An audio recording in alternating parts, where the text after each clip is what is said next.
Good morning students. आज हम पहले चैप्टर का जो शेष भाग था उसके में पढ़ेंगे।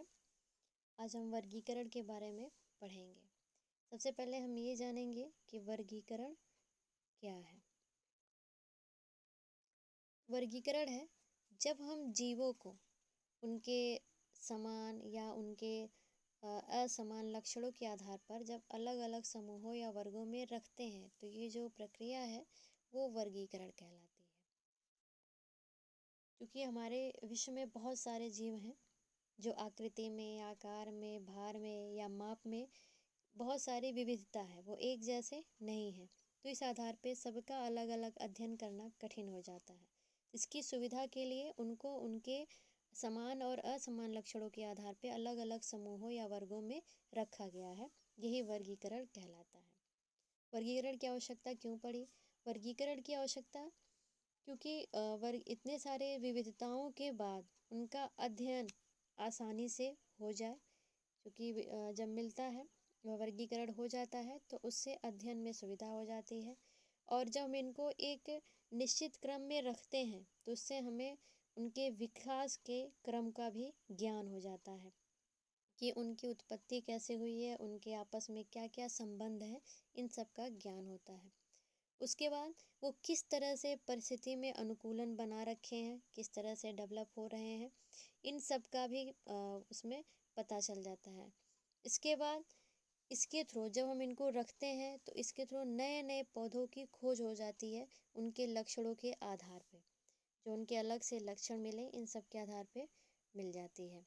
इसके बाद वर्गीकरण, चूँकि वर्गीकरण हो गया जब इन सब के आवश्यकताओं को ध्यान में रखते हुए तो उससे बहुत सारे लाभ भी हुए। जब वर्गीकरण किया गया तो उससे हमें जीवों की विविधताओं के बारे में पता चला कि जीवों में कितने सारे लक्षण हैं, क्या कैरेक्टर हैं, किस तरह से वो अनुकूलन बनाते, सारी चीज़ें मिली।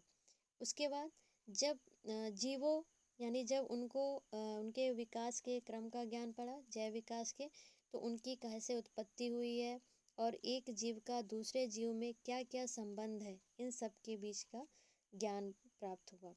उसके बाद हम जब वर्गीकरण कर लेते हैं लक्षणों के आधार पे उनके समान और असमान लक्षणों में, तो इससे हमें कम टाइम में अधिकाधिक जीवों के विषय में जानकारी मिल जाती है।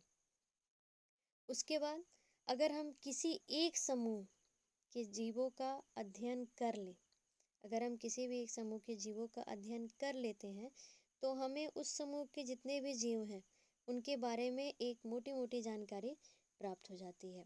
इसके बाद जितने भी जीव हैं, जीव जगह हैं जो इस पृथ्वी पे मौजूद हैं, उनका इस पर्यावरण में या इस जीव में किंगडम में क्या उनकी कंडीशन है, यानी क्या उनके प्लेस है, क्या उनकी स्थिति है, इन सब का भी ज्ञान मिल जाता है।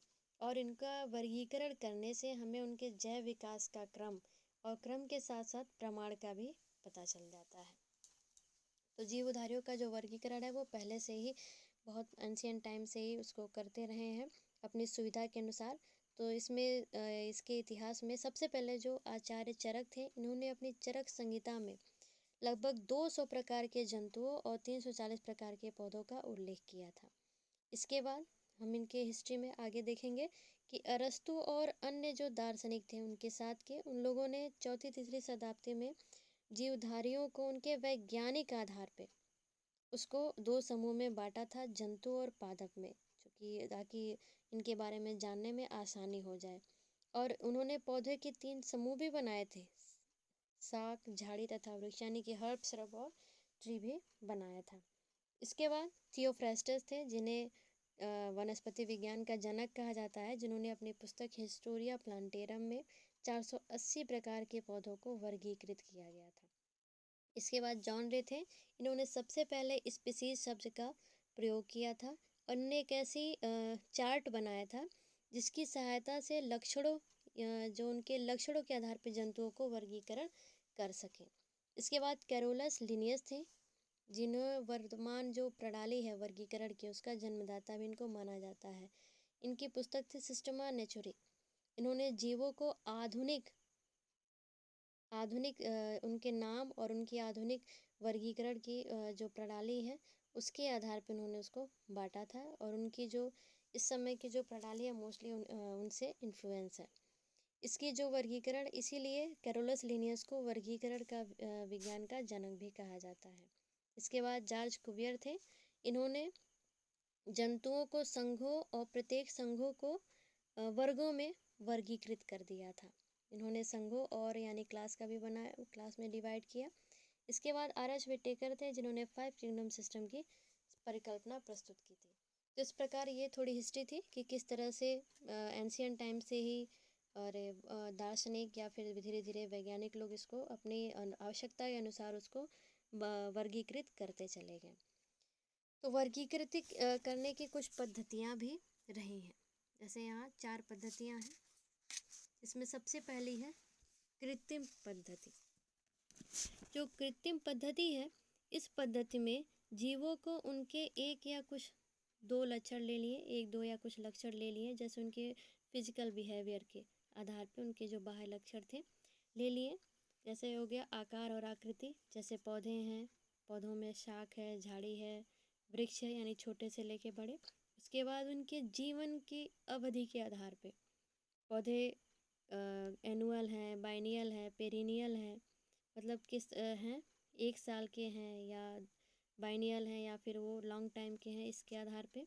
और फिर उनके आवास कहाँ हैं, जैसे जंतु हैं जलीय स्थान में या फिर वो स्थल पे रह रहे हैं। इस तरह से उनके फिजिकल बिहेवियर को आधार मान के जब जो वर्गीकरण किया गया तो उसको कृत्रिम पद्धति कहा गया। इसके बाद आए प्राकृतिक पद्धति, सेकंड। इसमें इन्होंने जीवों के तुलनात्मक लक्षणों को आधार बनाया। उन्होंने जैसे उनकी प्राकृतिक संरचना क्या है, उनकी कार्यकी क्या है, उनका स्वभाव क्या है, उनका परिवर्तन, उनमें डेवलपमेंट में क्या समानता है, क्या विभिन्नता है, क्या उनके व्यवहार है, इस तरह से उन्होंने आधार बना के इसको डिवाइड किया। बेंथम और हुकर, इन्होंने अपनी पुस्तक जेनेरा प्लांटेरम में आवृत्त बीजीय पौधों को जो डिवाइड किया है, वर्गीकृत किया है, वो इन्हीं लक्षणों पर आधारित है। इसके बाद अगला आता है जातिवृत्तीय पद्धति। इस पद्धति में जो जातिवृत्तीय पद्धति थी, इसमें इन्होंने किसी भी जाति के उसका जो विकासीय क्रम है, वो कोई भी है जाति, उसके किस तरह से वो विकसित है, इस क्रम के उसको क्रम को जब आधार बनाया तो जातिवृत्तीय कहलाया। जैसे उसका आनुवांशिक, उसका जननिक, उसका विकासीय गुण, इन सब के आधार पर उसको वर्गीकृत किया तो जातिवृत्तीय यानी फाइलोजेनेटिक सिस्टम कहलाया। इसके बाद एक है फेनेटिक पद्धति। फेनेटिक पद्धति यानी यहाँ पे उनके जीवाश्मों का आधार बनाया।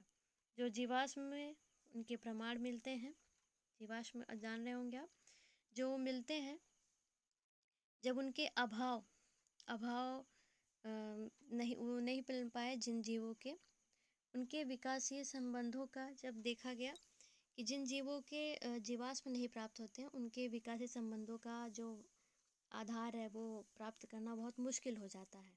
तो इसके आधार पे उन्होंने कुछ निष्कर्ष निकाला था, जैसे संख्यात्मक वर्गीकरण ले लिया, फेनेटिक्स, कोशिका वर्गीकरण और रासायनिक जातिवृत्ति, इन सब का प्रयोग कर लिया जब हमें जीवाश्म के आधार पे कोई प्रमाण नहीं मिलता, तो फेनेटिक पद्धति कहलाई। उसके बाद एक साइंटिस्ट थे वीज, उन्होंने जीवन